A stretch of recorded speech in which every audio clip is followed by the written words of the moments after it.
the Policy Committee of the Board of School Directors for November the 6th, 2025. We will now have our salute to the flag.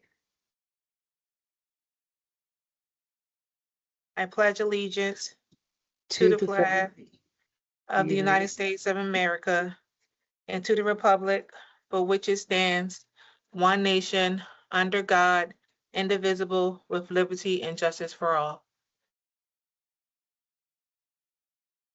Okay. We now have the roll call. Kiara, please. Thank you. Yes. Great. Thank you, Madam Chair. Ms. Hoff, Present. Mr. Wright, Ms. Richardson, Present. Ms. Roberts, Present. Mr. Tong, Mr. Callahan, Here. Ms. Cook Henry, Ms. Ivory, and Ms. Boykins. Madam Chair, that concludes roll. And Thank you. Mr. Harris, you can start sharing your screen. So we're going to open it up for public comments on agenda items. Do we have any public comments on agenda items only? Can you see if there's anyone in the chat that has a? Madam Chair, there is no hands raised in the public on the chat, on the Q&A. Great, thank you. So I'm going to turn it over to Dr. Harris for our policy review committee agenda items. Thank you. Thank you, Board Member Roberts and Chair. Good evening, everybody. We have 3 first readings of policies with updates this evening, and then a notice of second reading for 2 additional policies. Beyond that, there are 2 approval items on the agenda. So we'll proceed with the first readings of the policies. I'll provide some overview and then we'll provide an opportunity for any questions. So the first one is policy 113.1, discipline of students with disabilities. The updates to this are grounded in aligning our policy's language with federal and state terminologies and updates with regard to school safety and those references, including also references to law enforcement with PDEs or Pennsylvania Department of Education's Safe Schools. So as a brief summary, we've highlighted in blue some of those changes in here, clarifying terminology around weapons, definitions.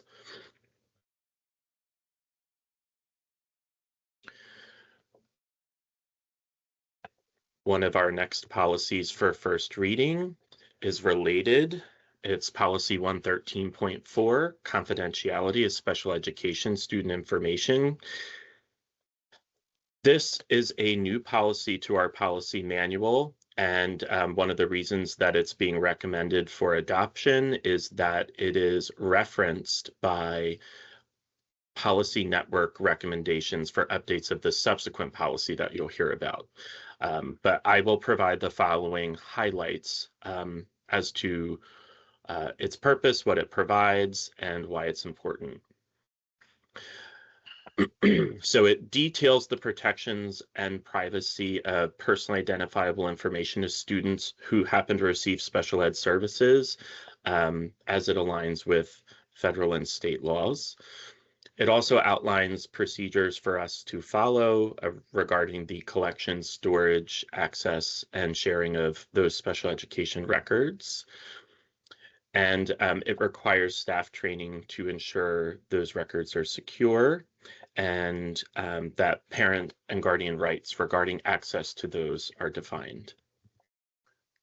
Sorry about that.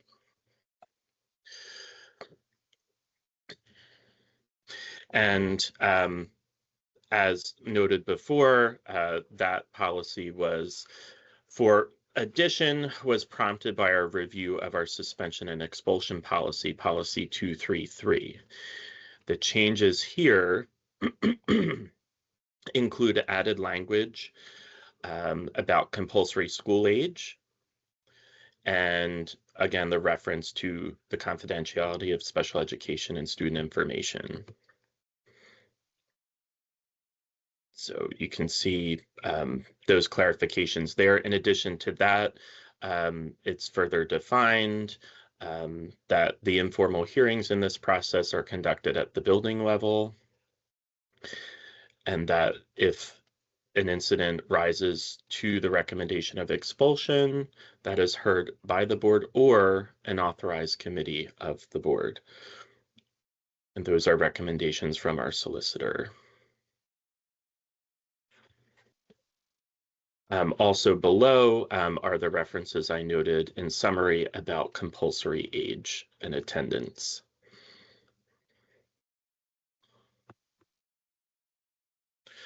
Do we have any questions on those?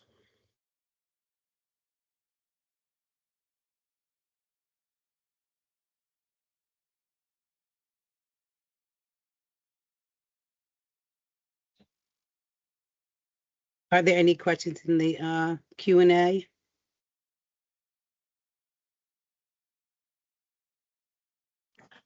Madam Chair, no, there is no questions from the Q&A. Thank you. Thank you, Dr. Harris. We can proceed with second readings. Thank you, Board Member Roberts.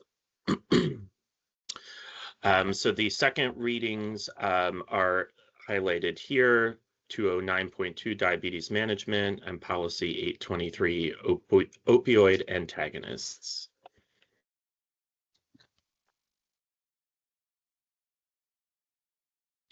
Thank you, Dr. Harris. And I believe that concludes our reports for the policy committee.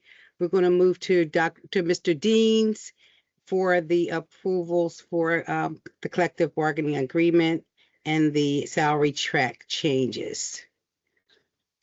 Over to you, Mr. Deans. Thank you, Madam Thank Chair. you. Thank you, Madam Chair. So we have our first motion today is motion to approve an agreement. This motion is to approve the new WPEA collective bargaining agreement with the William Penn School District, retroactive to September 1 of 2025, lasting through August 31st of 2029. So we would need a motion from the board members, one of the board members. Thank you. Second. Thank you. All right, do we have, could I get all in favor? Do we have enough on there? I believe so. We do have a quorum. So Okay, all great. those Thank in you. favor of this vote, Aye. Aye. Aye. are there any against? And the motion passes. Okay, Thank you. Mr. Dean, you may proceed.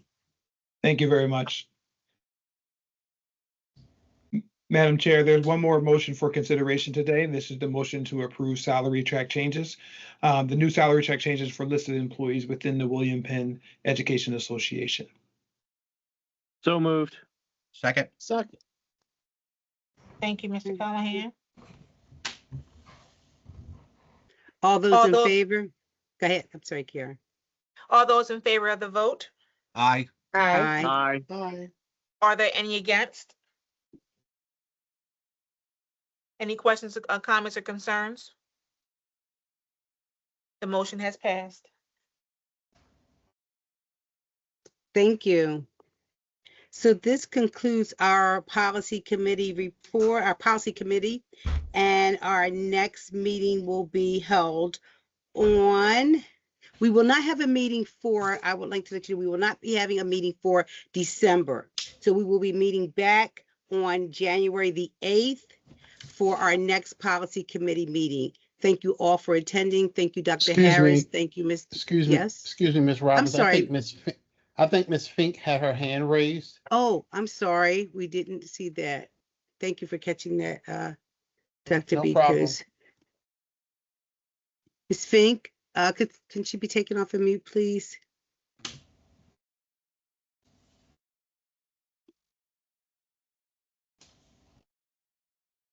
Ms. Fink, you have Hello. the floor. Good evening. Good Can you Good hear evening. evening, me? Ms. Good Fink. evening. Okay, great. Good evening. My name is Andrea Fink, and I have the honor of serving as the president of the William Penn Education Association. Tonight, I want to express my genuine gratitude for the board's approval of this new contract, one that reflects the dedication, expertise, and unwavering commitment our educators bring to this district every single day. This agreement is more than language and numbers on a page. It's a long overdue recognition of the work our teachers, guidance counselors, speech therapists, occupational therapists, social workers, school psychologists, instructional facilitators, academic interventionists, student-based teacher leaders, and certified school nurses do to uphold the quality of education our community expects and our students deserve. For that recognition, we say thank you. The negotiation process was far longer, far more strained, and at times disrespectful than it ever should have been for a group of professionals who have devoted their lives to serving children and the community. The delays and dismissiveness we encounter left many feeling undervalued, not because of a final number, but because of how the conversation unfolded. Now, more than ever, our students need adults who can work together. They need a district leadership team who trusts one another to focus on solutions rather than battles. They need us to be united in our purpose, supporting every student who walks through our doors every day. So tonight, while we close one chapter, we also begin another. Let this agreement serve as a reminder of what's possible when we choose respect over resistance, collaboration over conflict, and partnership over pretension. On behalf of the educators of this district, I thank you for approving this contract. There is more work that needs to be done, and it's my hope that we can do that together. Moving forward, let's commit to doing better by one another because our community, and especially our students, are counting on us. Thank you, Ms. Roberts, for letting me speak. Thank you for your comments. We appreciate them. And we are glad that we were able to approve the contract. So we thank you guys for your service as well. And was there another hand raised? No, Madam Chair, the hand went down. Okay. Thank you so much, Kara. So this will conclude our policy committee meeting, and we will see you back on January the 8th as you enjoy your break. At 6:30, we will be here January the 8th on Teams. Have a great evening. I'm sorry. I'm sorry, Madam Chair. Someone just raised their hand if you want to entertain the question. We will. Okay, is Rachel Deziki? Mr. Ziki, you now have the floor. Mhm. Perfect. Thank you. I put this in the chat, but I figured I would just share, ask out loud.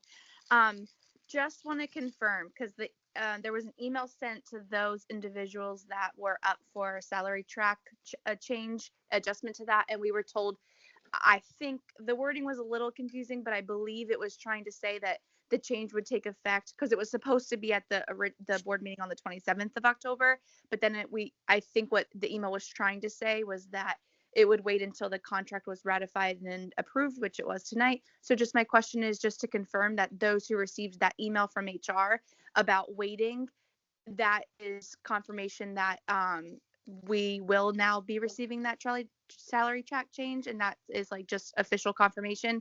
Just want to confirm. Mr. Deans will answer that for you. Thank you.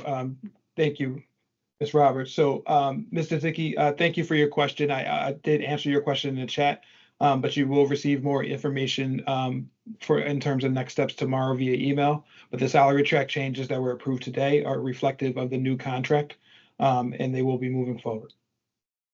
Okay, thank you. You're welcome. Thank you, Mr. Deans.